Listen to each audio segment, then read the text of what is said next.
Welcome back to Third Phase of Moon. My name's Blake Cousins. Tonight we're going to go over all kinds of things in regards to UFOs, alien abductions, and the meteorite that just hit Russia. Incredible stuff going on this week at Third Phase of Moon, videos from around the world, and we're accepting them via Third Phase of Moon. And our special guest tonight, Stan Romanek, alien abductee, best-selling novelist. He has a book out, Messages, and it's a New York bestseller. He's appeared on Larry King Live. He's got a major story going on. It's actually continuing. It's been going on for years. All kinds of video material to back up his claims of aliens, UFOs, you name it. He's got it. Stan Romanek is here on Third Phase of Moon, and I want to thank him for being here. Stan, welcome to Third Phase of Moon and the radio show. Oh, thanks for having me on. Hey, Stan, you know, you've had alien abductions going on for many years. Tell me, when did you start to realize that something wasn't right in your life? Really, I should have realized something wasn't right in my life when I was a kid, but, you know, when you're a kid, you don't know any better. Probably 2001. I had stuff happen in 2000. I saw my first major UFO, but, you know, I was kind of naive. I blew it off as, you know, some kind of military experiment, but then, you know, just things kept happening over and over and over, and I started getting a little paranoid, and it was what it was. It is what it is, you know, stuff followed me around everywhere and continues even now. Well, this stuff, can you explain to me in detail, like, when you first realized, okay, now this has to do something, I believe, in being involved with extraterrestrials and aliens from other planets? Well, believe it or not, that didn't come till quite a few years after my first abduction experience. You know, my brain just couldn't handle what was going on. I refused to believe that this stuff was real. I mean, I was a diehard skeptic. And, you know, they pretty much had to hit me over the head over and over again to get me to finally realize that, hey, you know, there's something going on. And what kind of turned it around for me really was the government harassment. You know, why would they harass me unless something really was happening? You know, most of the time they probably would have just, if nothing, in my mind, if nothing was happening, they wouldn't have, you know, they would have just blew it off. But I was being followed, you know, I found listening devices in my house, our phones were tapped. This stuff is real, you know, the real thing. We weren't making any of it up. And, you know, there was the fact that most everything that happened seemed to happen with lots of people around, even to this day. So you know, I've looked into your case, and there was an incident you had that actually turned quite violent. Were these guys men in black that were trying to intimidate you? You came away with some injuries. No, they were men in black. You know, if they're really, you know, a lot of people say men in black. If any men in black came to my door, and I thought they were even remotely, because some speculate that they might be extraterrestrial, trust me, we're pretty aggressive. You know, we've been through a lot. I grew up in the ghetto. If something like that came to my house, we'd probably clock them over the head and hide them in our basement. Well, you had that one incident where you actually were in an altercation. You put a chain to one guy's head and actually knocked him out? Well, yeah, it was probably black ops. I can't say military. You know, I grew up in the military, and there's a lot of really good people in the military and a lot of really good people in the government. This is some covert kind of thing. You know, they were all, you could tell they were some kind of highly trained military group because they had the haircut and the pressed pants and the, you know, and I was riding my bicycle to work because I worked real close and I wanted to save on gas. And at the time I was really into bikes because I used to be an Olympic cyclist. And this group of people in this black unmarked SUV pulled up alongside of me and started saying something. I just blew it off and just kept riding my bike on the sidewalk. And they somehow knew exactly where I parked my bike and how to get to the back door of where I worked. And they cut me off and started saying stuff about, the UFO stuff, and I need to keep my mouth shut. And, then they started, trying to fight with me. And, again, I grew up in went to a pretty tough school. I mean, I've been stabbed, I've been shot at, that's just in my childhood. So, I wasn't afraid to, defend myself. And I had a bicycle chain wrapped around the seat of my bicycle, and this guy started hitting me, and another guy that was behind the passenger came out and started fighting with me and pushed me off my bike and started punching me. And then the guy behind the passenger seat, came out and did these weird karate kind of stances. I was just laughing at him. And I got my chain out and I clocked him on the side of the head. And as this was happening, these cars were driving by because, there was a gas station just right, up the alleyway there. And they had called the police. Well, when I hit the guy, I hit him hard enough, he was shaking on the ground. I swear I thought I killed him. And I felt a weird tickle in my lower back, and I hit the ground. I found out I was tased. And they grabbed their friend, shoved him in the car, and took off. And one guy tried to follow him, I guess, and they went into a military base, Schreiber Air Force Base, I think it was, in Colorado Springs, Colorado. You get threats from, unknown personnel. You're thinking black ops. What do they leave with you on your last thoughts of, like, their message? What did they want you to do? Just shut up, just keep quiet. And it's ridiculous. It doesn't make sense to me. I know there's paid debunkers. There's a paranormal group in Denver that are well-paid debunkers. They debunk everybody, and everybody knows where they're getting their money from. And they like to pick on me. And, see, that's what they do. There's disinformation out there. They try to make everybody look like they're crazy. People like me look like I'm crazy or I'm lying or, I don't know what their gig is, but they just don't want me to talk about it, I guess. And the fact that they harass us so much, and we find listening devices in our house. We just found one just, 5 months ago. And the light switch in my office, the publishing company I'm with did a sweep, and I guess they got a phone call. The head of the publishing company got a phone call or something, and he hired somebody to come do a sweep, and sure enough, they found two listening devices. It doesn't make sense to us because we're very open about everything that happens. We are hiding nothing, and if they want to waste their money, all these years, it's got to cost them a few million at least. All the stuff they've done, Great dollars that work here at the United States government. Just this past year, Obama, signed executive decision orders to, spy on its own people using surveillance. Well, the Patriot Act did that, so they're not really doing anything illegal. But now they're spying with drones and costing millions of dollars spying on us when they should be, going after the real bad guys. We got our special correspondent in from L.A., Dr. John Elias. I'm sure he's got some questions for you. And if anybody's got some questions for, Stan Romanek, call in to 1-347-934-0378. Now, here, Dr. John Elias, what do you think about the Stan Romanek story, and how's it going into the future? To tell you the truth, when I first saw this Romanek on Larry King Live, I was a little skeptical because that's all I saw was this alien in the video recreation. But then I ended up seeing this 2-hour lecture posted online, and then finally reading his book, and then I was blown away. I mean, this case is by far the most well-documented case.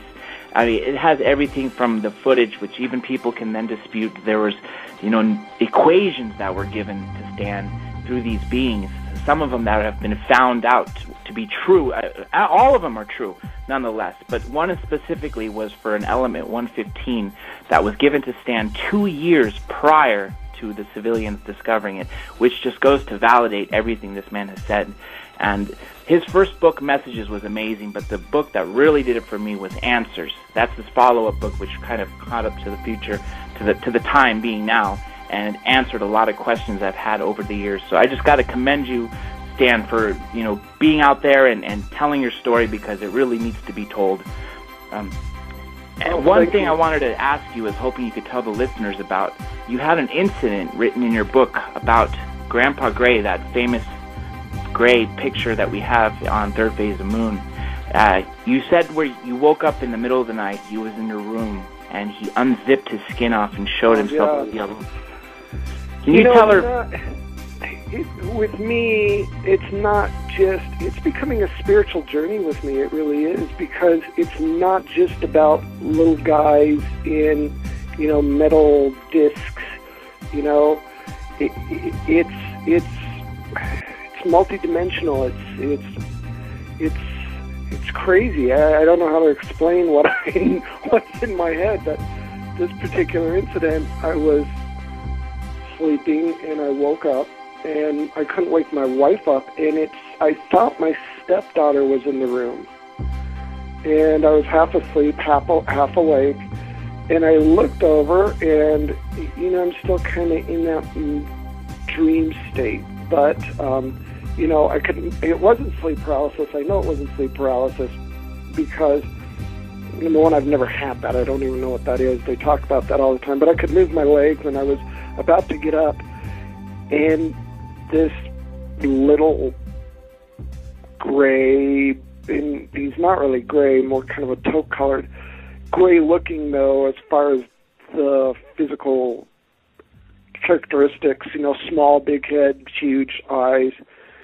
And if you've ever seen that movie Cocoon, it really reminded me of that part in Cocoon, where this little being suddenly somehow seemed to grab part of its skin, and almost like it unzipped or peeled away its skin, and there standing in my room was this 7-foot-tall being of light. I couldn't talk, I couldn't move, I couldn't say anything. I was screaming at my wife and no sound was coming out of my mouth. I could move my arm, and I didn't want this thing to come at me, and it literally, and I can't tell you if it spoke in my head or if it actually said something. It said, "This is the form we take." And I don't remember the exact words.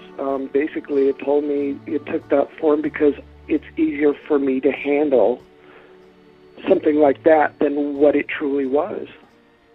It's interesting that Ron Howard movie Cocoon, there was that scene where the girl said, "Let me reveal myself," and then she peeled off her skin and turned to a being of light and energy. And then you were able, we released this video. You allowed us permission to use it. I think we're like the first day world exclusive. You put out this video of this surveillance shot of this, energy light flying over your house over there. Could you tell us a little bit about this one? Oh, yeah. We have stuff like that all the time. In fact, when National Geographic was here not that long ago to do Chasing UFOs, I don't know why they didn't show it. We had that stuff playing in our trees out back. They captured it. And we had surveillance. We don't anymore because it doesn't matter. I mean, they show up so much that we don't need it. But, this was in the good old days, the scientists put up surveillance, and this is one of those times when we had something happen, and it captured this ball of light flying over the house and then vanishing in midair. It actually kind of disrupted the camera electromagnetically, we think, because the camera got crackly, and then all of a sudden it showed up in the house.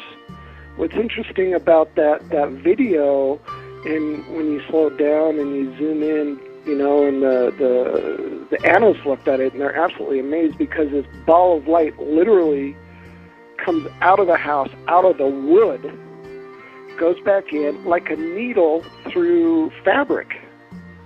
You know, it goes in and out, and like somebody's in it. It's really crazy, and you can see it popping in and out, and then it disappears. You know, it's an incredible video, and we looked at it really close. We zoomed in on it, enhanced it. We put a lot of, contrast, and it was bright enough to actually put a spotlight on the grass below as it went by. People are saying it's some kind of like maybe string or whatever with a flashlight, but yeah, you go try and put a string in a flashlight and see if you get the same result. I don't think you're going to get it. We got another caller in. We got 2 callers in. If anybody has a question for Dan Romanek or Dr. Johnny Elias or Third Phase of Moon, we're on the panel. Go ahead, 516. Who am I speaking with?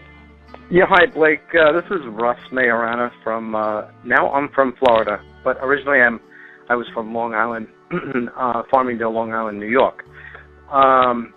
I called in tonight because I wanted to tell you and Stan and everyone else of something that I witnessed, and not just myself, but my sister and myself. Thank God my sister was there with me. But it happened in Plainview Hospital. Now, I'm sure you're all familiar with these horror movies that you see in the hospital that, you know, when something crazy happens, there's nobody around. Well, it just happened to be that there was nobody around in this hospital. My sister and I were standing by the elevator door, and there was, just to set the scene, there was 2 elevator doors in front of us with the panel that you push the button. And there's a lobby to the right. Nobody was in the lobby. There was no security guard there. It was in between shifts for the nurses. So it was like around 7:15 p.m. And we pushed the button to go back upstairs to see my mother. And the elevator just never came. I was like, what the hell's going on? 5 minutes goes by and no elevator. So then this woman comes from the office area. She comes across the lobby. She's wearing black pants, a white lab coat. She had black short cropped hair, little chubby face. She was about 5'6", and she weighed about 165 pounds. And she's standing directly in front of the door with her nose just about touching the door. And I looked at my sister because we're standing by the buttons, and I'm going, she's going to be standing there for quite a while, you know, with her face pressed up against the door. So my sister laughs, and, you know, and the lady didn't even turn and look at us. Usually, you know, a common thing would be just like look over to what they're laughing at or whatever. Nothing. She just faced straight ahead. Well, right then the door just opened right up. I mean, she stood there. This is how fast it happened. She came up. She stood in front of the door. I thought what I said, and I told my sister, and then the door opens up. She walks in. Now, we've been waiting for this thing to open up, the door to open up. And for some reason, call it mind control, but we did not move. I did not have the slightest little want to move. Nothing. Neither did my sister. We didn't move. We just watched her walk in.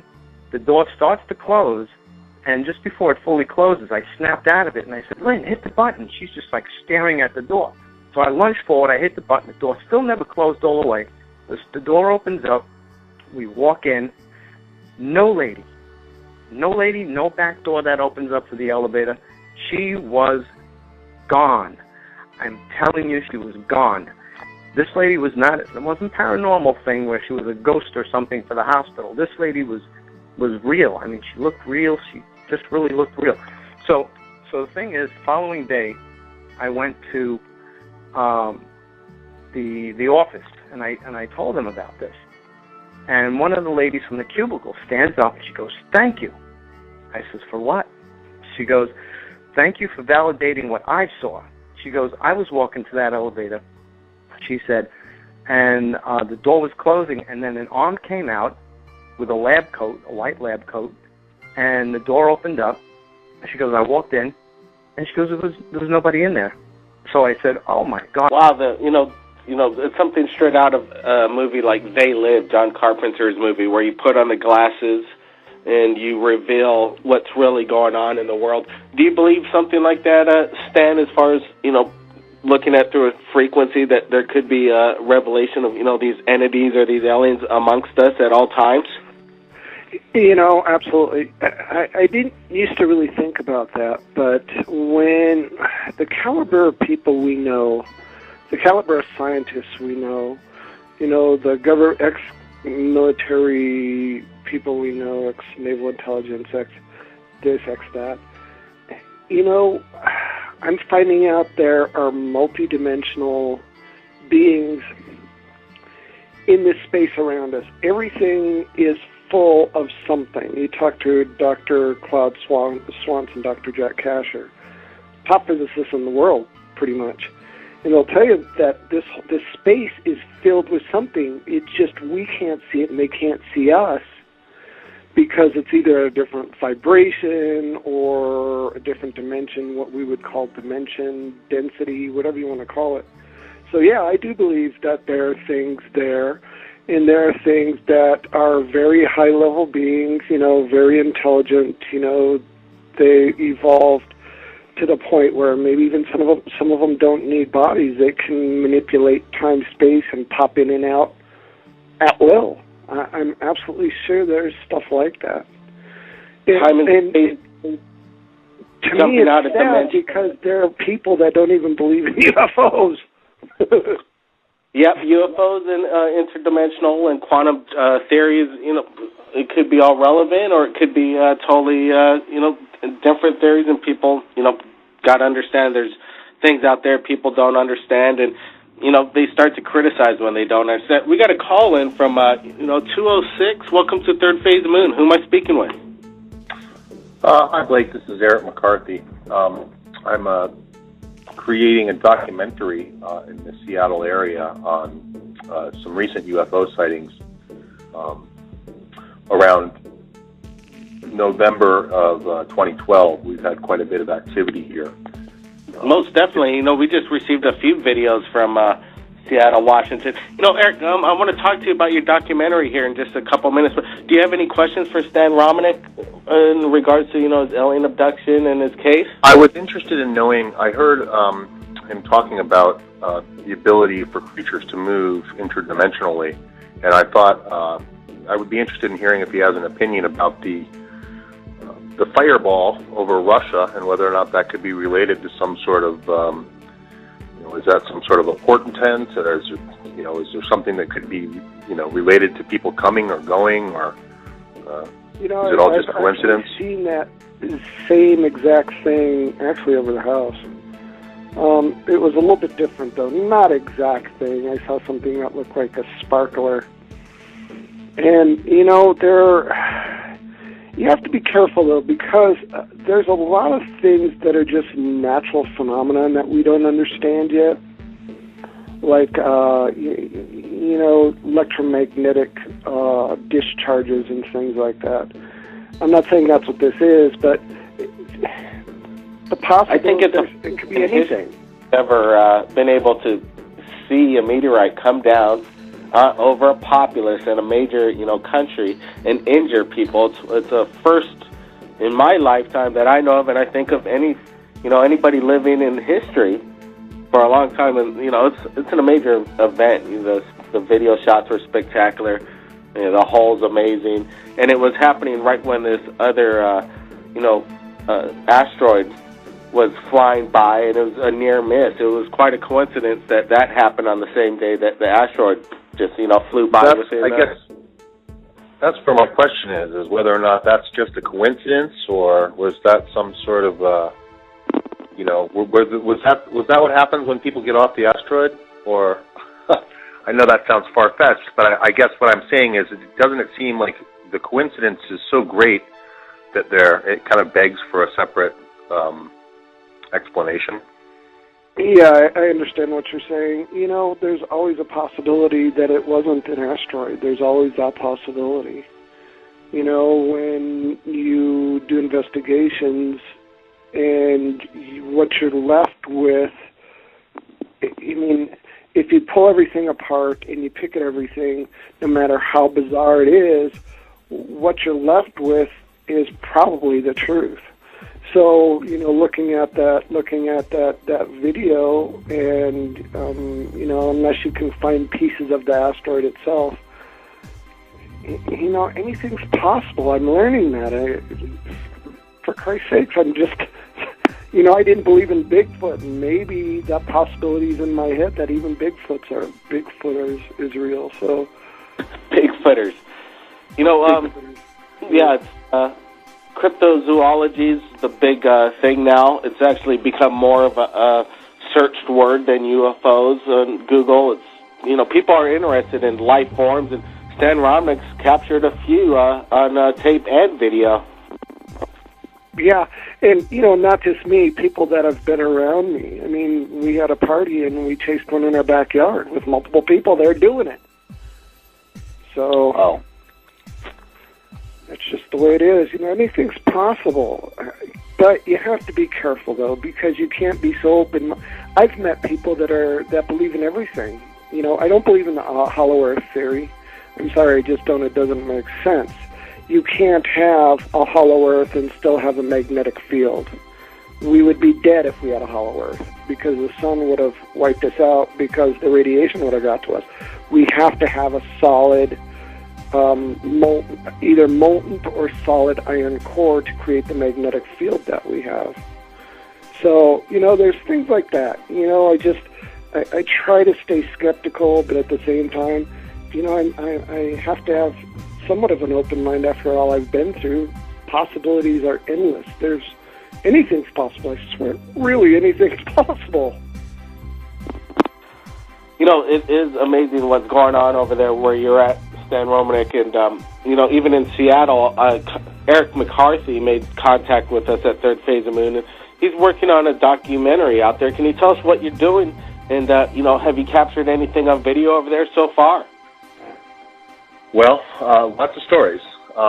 There's a series of sightings that, for the best information, the National UFO Reporting Center website has a good collection of all the various eyewitness accounts, and they go from police officers to retired aircraft pilots, and they all focus around the first few weeks in November, just this past November, a few months ago. And they're all orange or red balls that were seen in the Mount St. Helens region, which is coincidentally a semi-dormant volcano. I say semi because, in a geological sense, an eruption in the last 30 years is, not so, that's not such a long time. But I think it's interesting that there's such a wide breadth of people that are coming forward and reporting these sightings, and it's happening in an area that, with the volcano and a lot of the rural area around there, it's an area that I think would lend itself well to somebody wanting to come to the planet and conduct some sort of studies or whatever, and they'd be somewhere where they would be somewhat not seen. But they're finding new planets, Earth-like systems daily, and they're coming out.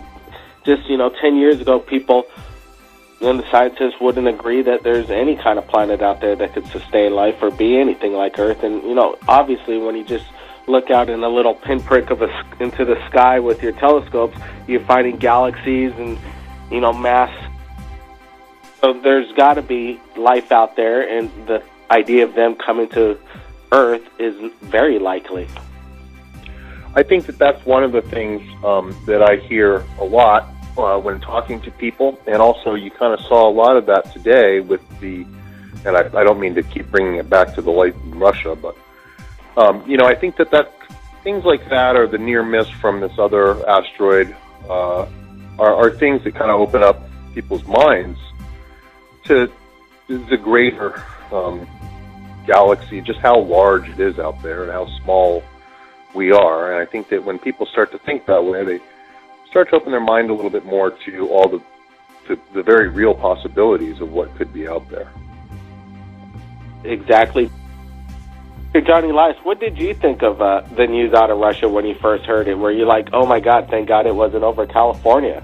Yeah, actually, the first thing that I thought about was the Tunguska event. Obviously, there are many theories of what that could be because that was well over 100 years ago, but that's the first thing that came to my mind. And the second was, how the hell can this be happening in not only once in a lifetime or several lifetimes, but on the very same day that we have the nearest miss with an asteroid that could have been a terrific, almost an extinction level event on the same day. So it's a little odd to have them on the same day. Too coincidental for me. But it could be anything. Could be anything.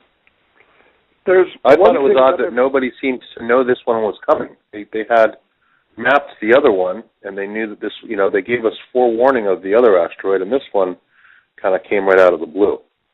Well, there's something weird about this asteroid, too. If you look, it's almost got, as it's going through the atmosphere and burning up, it leaves a trail of smoke. But this almost has like a double contrail behind it, which I think is really bizarre. There's a point where it comes in, and then it does the burst, and then after the burst, it looks like it almost possibly broke up or something. That could be, but I just found that interesting. When you heard the thunderous claps and the sonic booms that were going off, it must have been just terrifying, just being on the ground, thinking, "Is this the end of the world?" Could you imagine if that happened December 21st? Oh, my God. Yep. That would have been mass panic. Everybody, I go around asking people, so what were you thinking? Were you scared? Were you concerned about the end of the world and the date? And most people went out and honestly said, no, I didn't think anything of it. No. But then I started asking, well, do you think the governments from around the world could have possibly took advantage of this date and did something spectacular and blamed it on a prophecy? And then they go, oh yeah, well, I thought about that, and that would be scary. And then they're being hypocrites. Yeah, they were thinking about that date. It's funny because I talk about that in my book a little bit, and I definitely talk about it in my lectures, the inconsistencies in the Mayan calendar stuff. And I've been an advocate of, because I've, when you talk to Mayan elders, real Mayan elders, they honestly think white people are crazy. And, my wife has a blog, and we posted this great thing, and the head Mayan elder talking about what's really to come with the Mayan calendar. It has nothing to do with they don't even have the word apocalypse in their language. And so just one English New Age guy started this whole nonsense, and people ran with it. So when it was finally done with and over with, it's like, see, told you. But we've got some work ahead of us. We really do. But I think things are definitely changing. Stan, just like you said, that one English guy started and ran with it. It's funny, right, because the Mayans said that the calendar ends. They didn't say it would be the end of the world. They just said that their calendar ends on this date. And you're right, one person came out of it and took the information and ran with it. And next thing you know, the whole world is talking about this end of the world on this date. But really, that's not what they said at all. Yeah, and it's not really that the calendar ended, it's the date. It's like the year ended, the millennium ended, the cycle ended. And then they couldn't make any more calendars because the conquistadors came in and wiped them out pretty much. So the good old days, right? The poor Mayans. We live in Hawaii, and I think if the Spanish came over instead of Captain Cook, I don't think it'd be the same over here. I don't think it'd be a state any more of United States. I don't think even Hawaiians would have, still existed. They just would have wiped it out like they did those guys. Yeah. Well, it was about greed. It was about gold. It was about the church too. It was about Speaking of the church, this guy comes in, wants to be Pope, and then, steps down first time in, 600 years ago, wants to step down. How ironic. I think it's kind of a lame thing to do. What do you think about the Vatican covering things up in regard to UFOs and, aliens coming to the planet Earth? Well, they did cover it up for a little while, but then they backtracked, apparently, because I was there. I'm friends with Paola Harris, and she was the one that helped break the story with Monsignor Balducci. Monsignor Balducci was really the right-hand man of the Pope. And he was, I have it on my website. You can go see it for yourself, where this guy's talking about that, there are ETs, and it's okay to believe in them, and they're different types. Some look like us, some don't. And then all of a sudden, I don't know what's going on, they backtrack. But what's really weird is I didn't think the Pope could quit. I mean, that's bizarre. Well, he's quitting because he says he's getting old, but that was part of the job description, I thought. Yeah, popes, they stay there their whole life. I thought once you're a pope, you can't get out. I think it's more than that. I think it has to do with with the pedophile stuff going on, and, the Catholic Church has a lot to answer to, really. I mean, it really does. I don't think that in the past age has ever. I've known that in the past there's been some popes who've been fairly frail and old. If my memory serves correct. So I think that you could be right that there's something a little bit more than that. That's kind of a surface there's something story. In the background we don't know. Some kind of politics. Some kind of cover-up. Some kind of secret, like they always do. And what is the point? Why not? They're supposed to be, bearers of Christ or telling what God believes and, keeping secrets from the people is what I don't think God had in mind. Hey, we're going to wrap this show up. We're just running a little bit out of time, but, we got a few more minutes. I want you to tell me, Dr. Johnny Elias, about, your new radio show coming up on Freedom Radio, and we're pretty excited to hear about this. It's going to be a great show, and congratulations. Thank you. It debuts on Saturday, March 9th. It's 2 to 4 Eastern, 11 a.m. to 1 p.m. Pacific Standard Time. And it's on freedomslips.com, S-L-I-P-S, like as in freedom is slipping away from the United States. And it'll be hosted by MUFON researcher and author Preston Dennett and I. And the first special guest is Stan Romanek. And, of course, Blake, we're expecting to have you on that show that day as well. And it's going to be a great old ride. We're talking about UFOs, conspiracies, and all sorts of other stuff. Again, freedomslips.com, debuting Saturday, March 9th. Great. I look forward to your show and many others. John's been a great correspondent for us at Third Phase of Moon. He's put out his tentacles, got a lot of connections for us, and some major interviews, even thanks to Dr. Johnny Elias for this interview with Stan. He reached out to Stan on Third Phase's behalf, and he's making connections. He's going to have all kinds of special guests on the show. It's going to be great. Thank you, Blake. And on top of that, speaking of covering things, when the UFO Congress comes up, you'll be the first channel to be posting up live updates straight from there.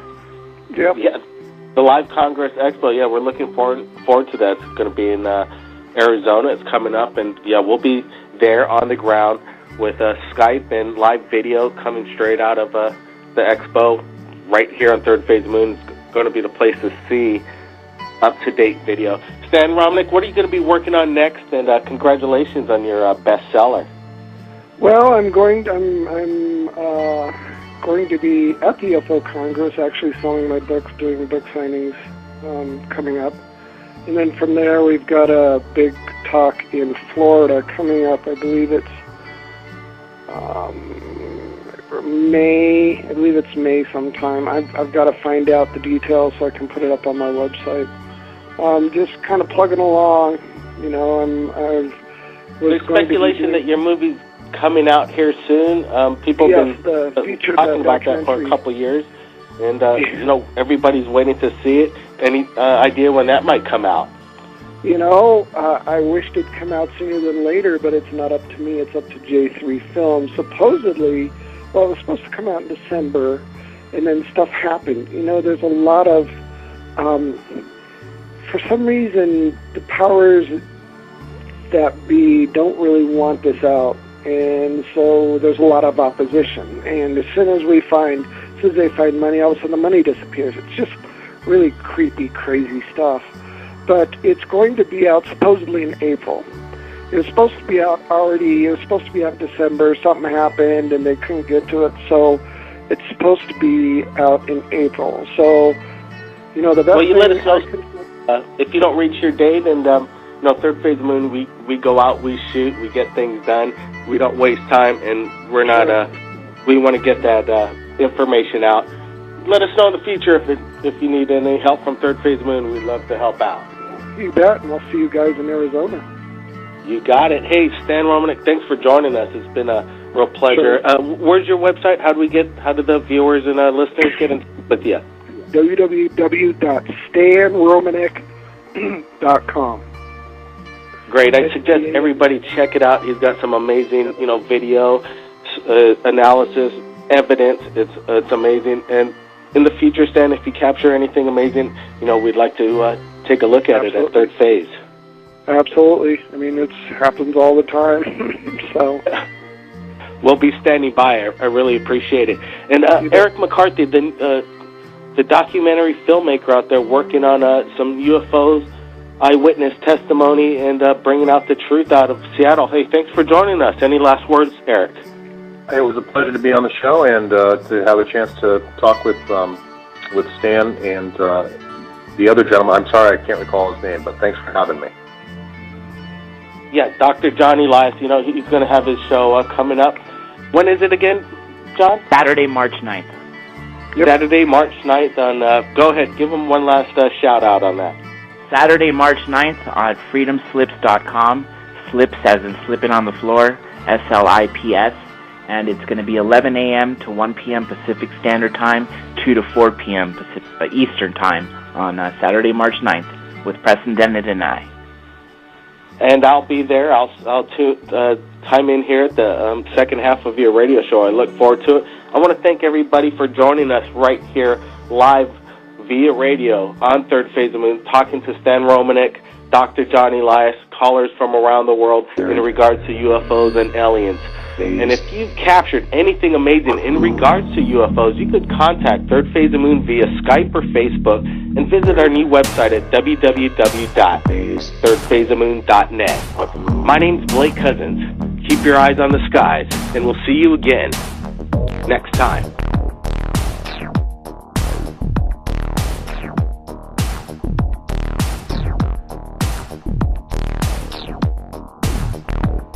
My brain just couldn't handle what was going on. I refused to believe that this stuff was real. I mean, I was a diehard skeptic. And, they pretty much had to hit me over the head over and over again to get me to finally realize that, hey, there's something going on. And what kind of turned it around for me really was the government harassment. Why would they harass me unless something really was happening? Most of the time they probably would have just, if nothing, in my mind, if nothing was happening, they wouldn't have, they would have just blew it off. But I was being followed, I found listening devices in my house, our phones were tapped. This stuff is real, the real thing. We weren't making any of it up. And, there was the fact that most everything that happened seemed to happen with lots of people around, even to this day. So I've looked into your case, and there was an incident you had that's in the press pants, and and I was riding my bicycle to work because I worked real close, and I wanted to save on gas. And at the time, I was really into bikes because I used to be an Olympic cyclist. And this group of people in this black unmarked SUV pulled up alongside of me and started saying something. I just blew it off and just kept riding my bike on the sidewalk. And they somehow knew exactly where I parked my bike and how to get to the back door of where I worked. And they cut me off and started saying stuff about, the UFO stuff, and I need to keep my mouth shut. And, then they started, trying to fight with me. And again, I grew up in went to a pretty tough school. I mean, I've been stabbed, I've been shot at, that's just in my childhood. So, I wasn't afraid to, defend myself. And I had a bicycle. Really, I should have realized something wasn't right in my life when I was a kid, but, when you're a kid, you don't know any better. Probably 2001. I had stuff happen in 2000. I saw my first major UFO, but, I was kind of naive. I blew it off as, some kind of military experiment, but then, just things kept happening over and over and over, and I started getting a little paranoid, and it was what it was. It is what it is, stuff followed me around everywhere and continues even now. Well, this stuff, can you explain to me in detail, like, when you first realized, okay, now this has to do something I believe in, being involved with extraterrestrials and aliens from other planets? Well, believe it or not, that didn't come till quite a few years after my first abduction experience. I kept... Actually, it turned quite violent. Were these guys men in black that were trying to intimidate you? You came away with some injuries.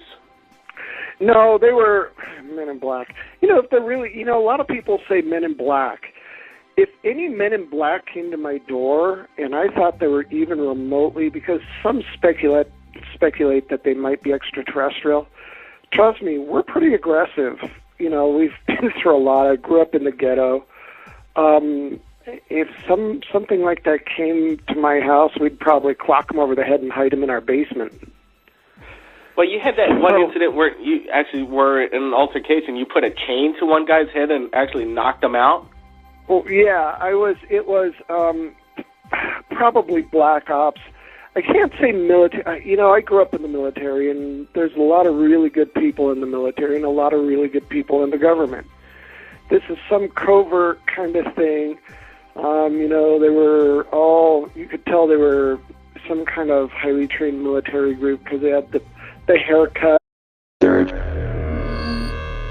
Welcome back to Third Phase of Moon. My name's Blake Cousins. Tonight we're going to go over all kinds of things in regards to UFOs, alien abductions, and the meteorite that just hit Russia. Incredible stuff going on this week at Third Phase of Moon, videos from around the world, and we're accepting them via Third Phase of Moon. And our special guest tonight, Stan Romanek, alien abductee, best-selling novelist. He has a book out, Messages, and it's a New York bestseller. He's appeared on Larry King Live. He's got a major story going on. It's actually continuing. It's been going on for years. All kinds of video material to back up his claims of aliens, UFOs, you name it. He's got it. Stan Romanek is here on Third Phase of Moon, and I want to thank him for being here. Stan, welcome to Third Phase of Moon and the radio show. Oh, thanks for having me on. Hey, Stan, you've had alien abductions going on for many years. Tell me, when did you start to realize that something wasn't right in your life?